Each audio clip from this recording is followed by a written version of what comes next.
Hi, everyone. Good afternoon, and welcome to Two Friends and a Bible.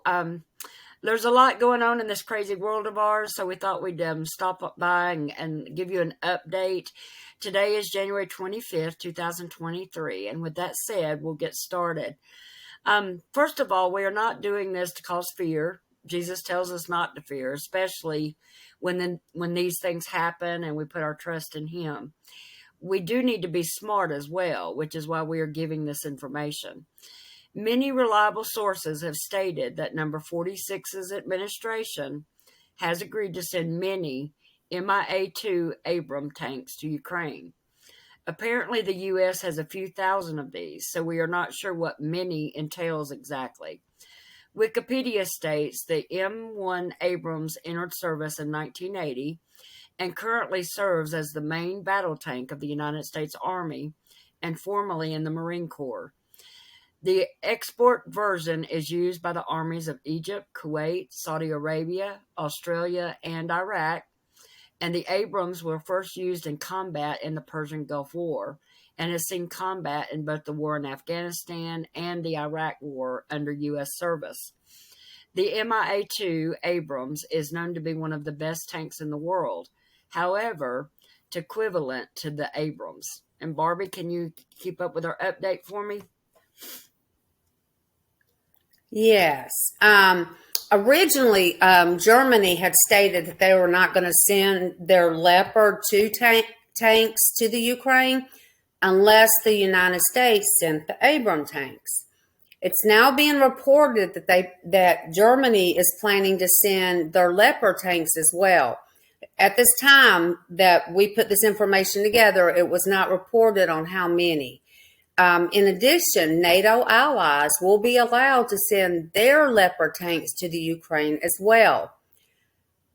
It's believed that there's about 12 countries agreeing, NATO countries agreeing to sending tanks, Leopard tanks primarily, to Ukraine. It is assumed that the U.S. and Germany came to an agreement on this as they announced this at the same time. Honestly, I think the United States was a little hesitant on sending them because it can be dangerous to do this because of the high technology these tanks have. In the event Russia gets a hold of one of the Abram tanks, it could be a really bad situation. And as of today, no Abrams tank has ever been shot out in combat. However, you will probably start seeing pro-Russian people starting some propaganda and stuff in the next couple of days. The Abram tanks weigh 70 tons and are believed to be one of the heaviest tanks in the world, if not the heaviest tank in the world. And that's from In My Prepper. A video has surfaced out of Kansas with about 25 Abram tanks on a train moving, which is incredibly unusual, and another reason that it's believed that the U.S. has agreed to send the Abram tanks to the Ukraine. Russia has what they call the T-72s, T-80s, and T-90 tanks. However, those are not equipped to go up against the Abrams or the Leopards. Apparently, our tanks, if one of these T-72s, T-80s, or T-90s were to attack one of our Abram tanks, it would not really do anything to this. It would not really do much damage to our tanks at all. However, if our Abrams tank or the Leopard tank attacked one of those, it would be, it could destroy their tanks. So, honestly, I'd like to say this is bad news for Putin, and to an extent it is. But personally, we believe it will escalate Putin into doing something much worse than he already has. And yes, we are talking about nukes. Mm-hmm. All of these tanks being sent are, it's going to change the war for Ukraine, for sure. And I heard this morning, that between all the different countries sending these tanks to the Ukraine, that they're thinking that it's going to be at least 500 tanks between all the countries. And I heard just a minute ago Slovakia is now sent 30 T-72 tanks. Spain is sending Leopard tanks. I believe those are both NATO country. And we have actually sent 31 Abrams tanks. And the Germans have agreed to send their Leopards as well, but they didn't say how much. The next 2 weeks, and especially the West, knows that this is going to determine the future of this entire war. Mm-hmm. And both sides are preparing for a major move, Russia and Ukraine. And it's whoever has enough weapons and soldiers on the ground to hold the lines is going to be the victor. And so far, the Ukrainians are losing grounds on both the east in Donbass and the south, Zaporizhia fronts. Now, I know a lot of people believe that the Ukraine is doing fabulous and all this good stuff, but do not ever underestimate Putin. And we have said this from the beginning. Don't underestimate him. Flora, can you go on and give us just a little bit more information? I can, and I apologize. I had to step over. My laptop was about to die. I didn't realize it had come unplugged. If people did not think we were in World War III, or definitely closer than you might want to think, you might want to think again, because we are definitely heading there. The Netherlands sent 8 F-35s to Poland, and the U.S. sent 12 F-22s about 6 months ago. Remember, the U.S. has a lot of our military in Poland. These are stealth fighter jets and have been proven in combat. China's stealth fighter jets have not been used in combat, and Russia does not have any. Stealth planes can carry nuclear bombs and can reach Russia from Poland. All of this is good news for Ukraine. However, it will take a few weeks for these tanks to get to Ukraine, which is why we decided to do this update today. Putin will do something before this happens. We could be wrong, but we really believe it is his only hope and possibly last chance. If you have not gotten extra food, supplies such as batteries and flashlights, duct tape to seal the windows in the event of a nuclear strike, we wouldn't waste any more time in doing this. If you end up not using it, you can donate it to a shelter or use it yourself down the road. Rice and beans are good to have because you can cook these over a fire. Also, plenty of water on hand. If there is a nuke sent here, we will not be able to use our water for quite some time. We would recommend having a go bag ready in the event you need to leave with items such as clothes, warm and cooler, toiletries, food for your animals, medicines you might need. Stick with us. There is more to let you know about. And Barbie, I'm going to let you keep going and kind of give them a little bit more detail. That's fine. And one more thing about the tanks that I heard about this morning, because I'm learning about these tanks, is even though the Abrams, the U.S. tanks, have more capability to do anything than any of these Russian tanks, they weigh 70 tons. And I think, if I'm not mistaken, in Ukraine, you're going over a lot of, bouncy and, it's not flat land, is what I'm trying to say. Yeah. And so they're kind of heavy for what needs to be done for that area. These tanks are heavy. Russia's tanks, on the other hand, are made for something like that. Okay, so that's something we need to remember as well. Just because our tanks are better doesn't mean they're going to be better in the end because of that situation. I mean, yes, we are way more advanced, but we don't know how our tanks are going to work on that ground. Does that make sense? And, it does. And again, y'all need to make sure you get your go bags ready and get some food prepping done just in case. And it's been reported by reliable sources. Green Greek, it's the Green Greeks channel on YouTube, and he was actually interviewing a guy named Lee Wellbarger, who has information about a warship, a Russian warship that what's happened is there's Russian warships that are armed with hypersonic nuclear missiles just off the east coast of the U.S. You have not heard this on MSM, okay? But you will start hearing it because they're not going to tell you something because they don't want people to panic. The name of the ship is Admiral Gorshkov. It's reported that this warship has been parked there since about Monday. And they are far enough off of our coast to comply with international law, but it's only 22 miles. That's all they have to be off of a nation's coastline to comply with international law. And as of right now, they are complying with that. But it's not, 22 miles is not very much. Medvedev, which is one of Russia's ministers, threatened to do exactly this a couple of weeks ago. He threatened to send these warships out here, which of course, they hold nukes and all that. And so it appears he's followed through with it.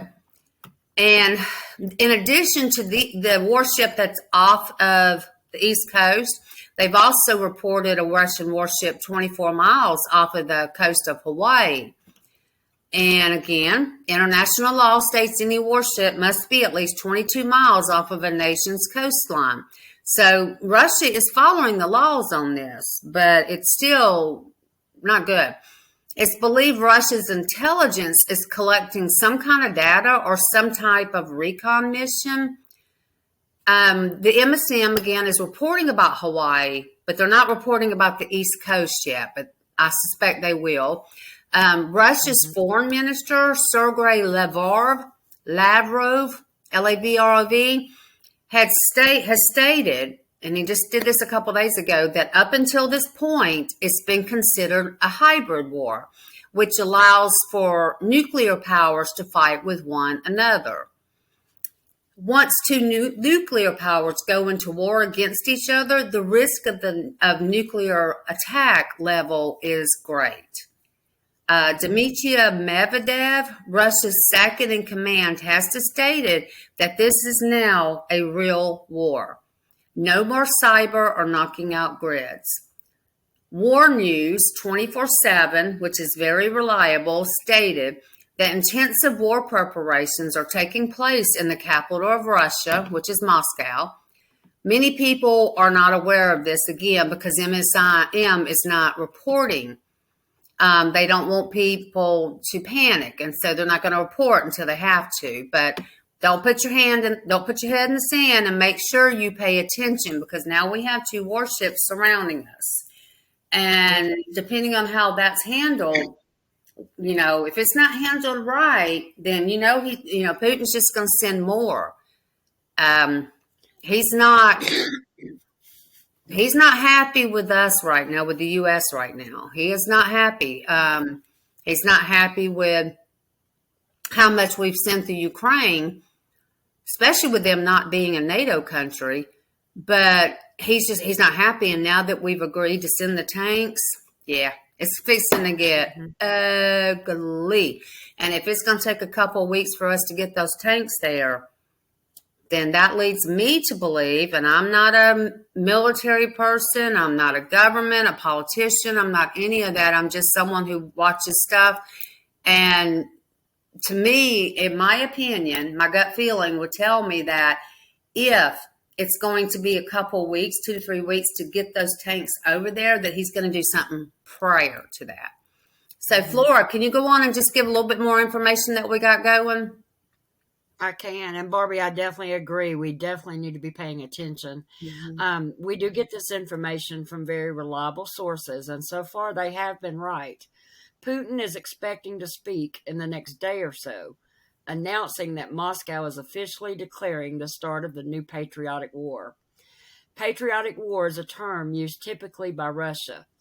At this point, this is not about, is it Kyiv in Ukraine? I think it's Kiev or Kiev. Kiev, okay, in Ukraine, but about the U.S., more specifically, Washington, D.C. Lavrov has demanded that the U.S. ambassador to Russia leave their country by February 24th, 2023. The U.S. is also sending the 101st Airborne Deployment to eastern Romania, which will be led by senior officers, including a 2-star general. I think we all know that China is buddies with Russia, and most likely China is waiting to see what happens with Russia before invading Taiwan.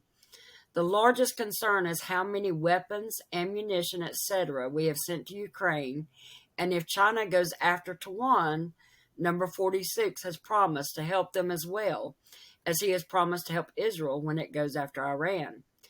The U.S. cannot handle 3 different situations like this and still keep us protected, not to mention the National Petroleum Reserve that has been depleted. This is putting our national security at risk, and that is concerning. And Barbie, tell us a little bit more. Yeah, Russia's also, I know we're hearing a lot of rumors that Putin is either sick with cancer or he's even dead. I don't think he is. I don't think I can't say he's not sick, but I don't think he's dead. January 6th was the Orthodox Christmas, and which is what Russia celebrates because they actually use the Julian calendar instead of the Gregorian. And so they celebrate Christmas January 6th. And there was, he was in one of the churches with one of the priests. And if he has cancer and stuff, he don't look it to me. Maybe. He just didn't. If he is, I don't think he's on his last days. Now, Zelensky believes that he's dead, and so do many others. In fact, Zelensky's reported many times that he believes Putin is dead. And honestly, all I can say on that is time will tell, right? I mean, that's all we can say. Time will tell. And even though Putin sometimes, even though he is known to be, he's the next, Kremlin, what were those people called over in agent, back in the Soviet era.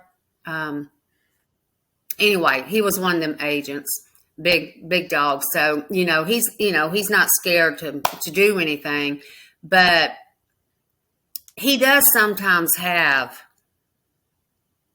common sense, I guess is the way to put it. And he's not going to, he's going to plan things very carefully. Hence why when number 45 was president, he didn't really do anything. KGB? KGB, yes, thank you. Yeah. He, I couldn't think of what it was called. He's ex-KGB. But when he was, I don't remember what I was going to say. But anyway, he's not known to just fly off the handle. He's known to be an evil person that can do some evil things. So I know a lot of people are like, oh, yes, I hope he's dead. I hope he's dead. At this point, they have gone so far into this war and done so much. I don't know that if he is dead, that the next person in charge would not continue it because they're not going to put someone as level-headed, not as, and I hate to say that about Putin because it's hard to imagine that he is somewhat level-headed, but he is. And they're going to put someone way worse than him. So I don't know that it's a good thing to wish he's dead. Yeah. And because I really believe the Kremlin is going to continue what they have started. Okay, so from this information we just gave you guys, we want to give thanks to the NY Prepper and Canadian Prepper for helping with this information. They're very good about keeping everybody updated. So we're going to move on a little bit from Russia. Syria has announced the placement of air defense at the Al-Jawar military field in Aleppo. This field was inaugurated after renovating and upgrading its infrastructure and military equipment. And according to Syrian sources, this area will be used jointly by Syria and Russia's Air Force, with Russian forces expected to stay there. Syria claimed that Russia's Air Force staying there will be used to stop attacks by Israeli Air Force.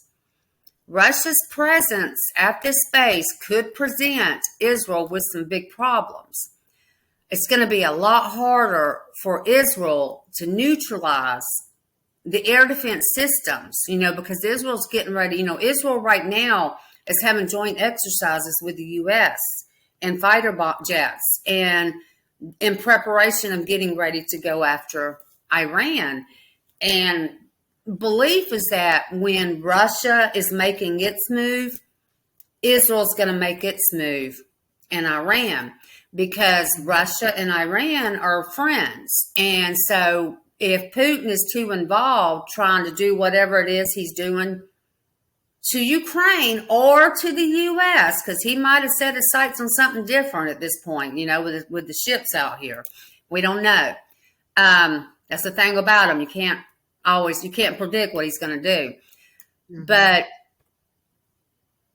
if Russia puts their, anyway, so Israel is probably going to go after Iran's nukes, their nuclear facilities, about the same time that Russia does whatever they're going to do, because Russia's going to be too busy to help Iran.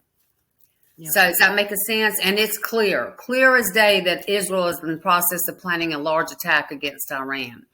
And nobody knows when, but that's kind of the rumor.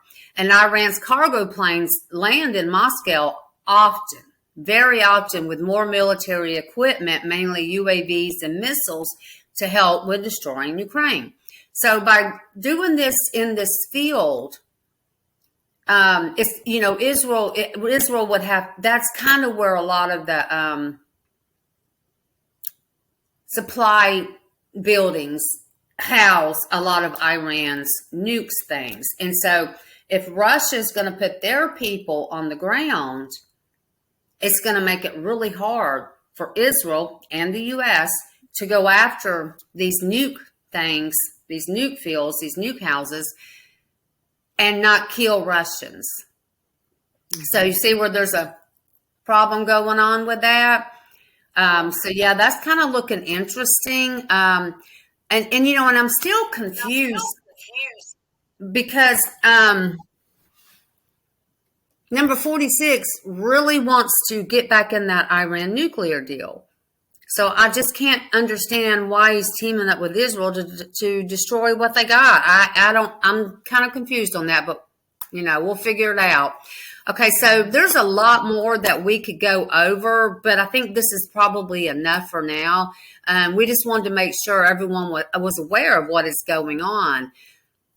Y'all, this information, all this is prophecy unfolding. It's end time things going on. Wars and rumors of wars and seismic activity and earthquakes and Russia, they're part of the Gog-Magog war that's spoken about in Ezekiel 38 and 39. Their name was Rosh in Ezekiel 38 and 39. And it's going to be them and like Syria and Iran, Turkey, that goes after Israel and tries to destroy Israel. So if, you kind of have to stop and think, if Israel and the U.S. is getting ready to do something in Syria to get rid of Iran's nuclear buildings, and they succeed, I don't know. Is Russia going to go ahead and say, all right, let's team up and let's go after Israel, and would that be the Gog-Magog war? We don't know, but we're watching it. Flora, do you have anything else you want to ask about or talk about before we go? Sure. I do have a question, and if anyone has an answer or an idea, leave us a comment. Number 46 was found to have documents in multiple places, such as his house, and it was reported by his attorneys, I believe. Why would his own people turn him in? Any ideas on that? Just tell us what you think. We're just curious to see what everyone's opinion is. And we want to thank you for stopping by. Please don't forget to subscribe, hit like, share, hit that notification button so that you'll get future notifications when we post any video. We've enjoyed, being able to get on here and share things with you.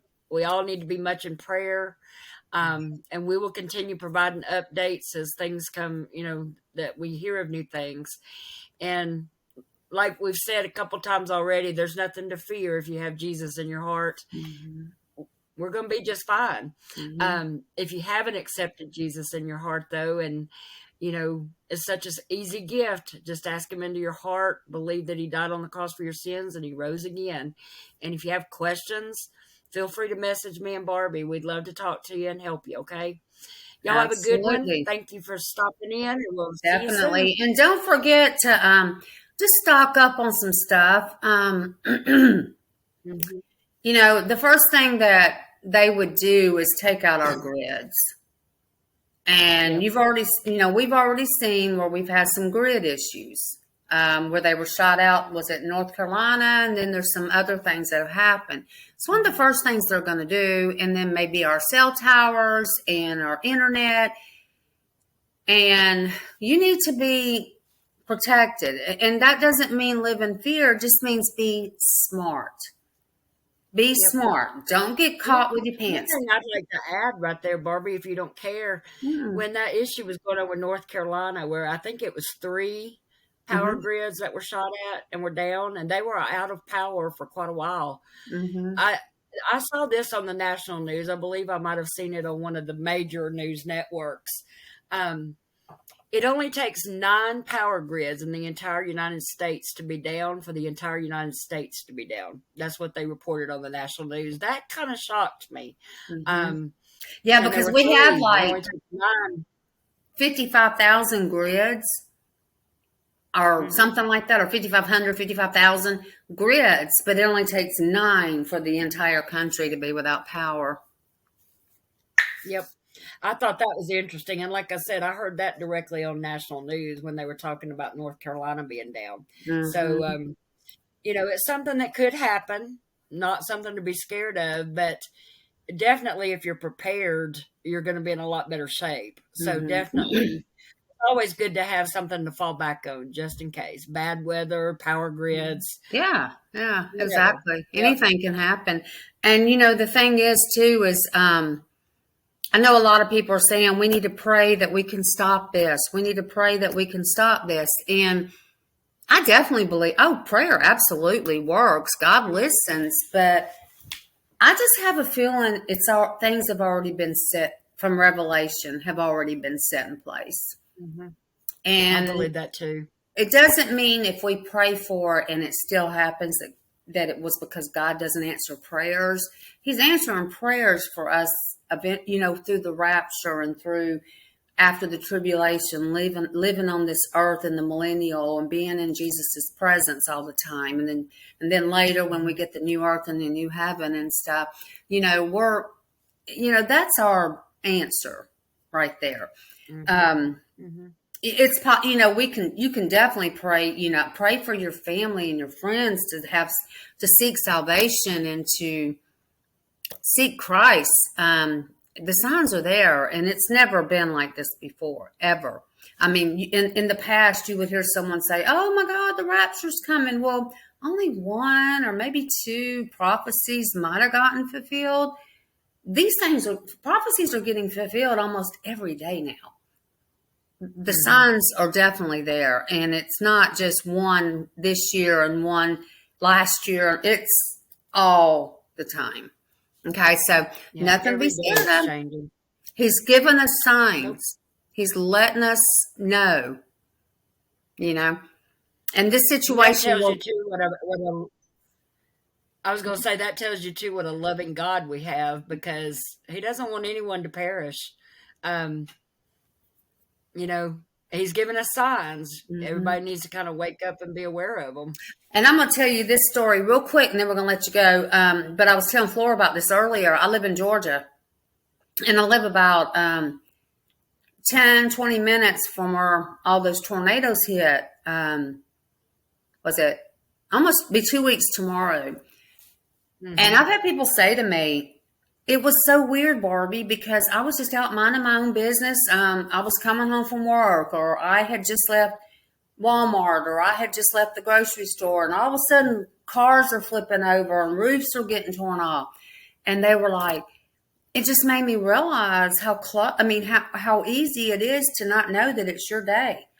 And And then they were like, oh, the catastrophe afterwards, people without power. There's still people without cell service and power now. They're getting them on. They're getting there. But there's still people that are, people without their homes and roofs torn off and, without their vehicles. One house and the vehicle got destroyed. Deaths. There's a few deaths. I mean, so, and my response was, you think that's catastrophe? Wait until the rapture, when all the Christians are gone and planes are falling out of the sky because the pilot was a Christian. And yeah, that's chaos. That's going to be Barbie, chaos. let me add something real quick to that too. You hear people say, I've got time. I've got time. Yes, I'm like Barbie. I firmly believe we're at the end of times. We're getting there very quickly. But we're not promised our next breath. You may not have time. You need to get your heart right with Jesus. And if you haven't asked him as your Savior, you need to, like I said, if you've got questions, me and Barbie would be glad to help you. But we're not promised our next breath. So when you say, I've got time, you might not. You need to get your heart right. Yeah, because, just because we're sitting here telling you, we're seeing the signs and the end times. And of course, most people have heard there's a 7-year tribulation and and all these things, but there's nothing that says you're going to make it to that. And like Flora said, look at the people that passed away in the tornadoes, the people in California that were killed last weekend. I mean, you just don't know. So don't be in fear. Be smart. All right. Thanks, guys. We appreciate you so much. I hope this helped with a little bit of update for you, and we will do another update as soon as we got more information. But yeah, it's definitely getting serious, big time.